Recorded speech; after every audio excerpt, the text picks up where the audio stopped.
મારું નામ છે તનિષા પંચાલ.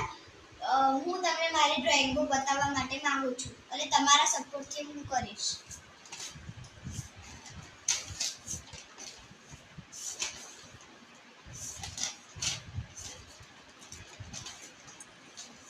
બોલ, નામ બોલ, શું શું છે?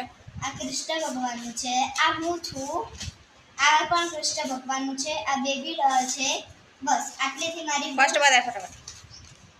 પહેલેથી હું તમને બતાવ. આ ત્રિશૂળ છે, આ હનુમાન દાદા છે, આ સેન્ટા ક્લોઝ છે, આ બતક છે, આ વાસળી છે, આ મારું ઢીંગલું છે, આ મધમાખી છે, મારી ફેવરેટ ડોલ છે, આ મારું ફેવરેટ પપ્પી છે, મારી ફેવરેટ આઈસ્ક્રીમ છે, આ મહાકાળી માં છે, આ મારી બેસ્ટ ફ્રેન્ડનું છે, આ હનુમાન દાદા છે, આ મેં મારી ફિંગર પ્રિન્ટથી બનાવેલું છે. અને આ બંને ચિત્ર મારા કૃષ્ણ ભગવાનના બહુ મસ્ત ચિત્ર છે. આ પણ કૃષ્ણ ભગવાનનું છે અને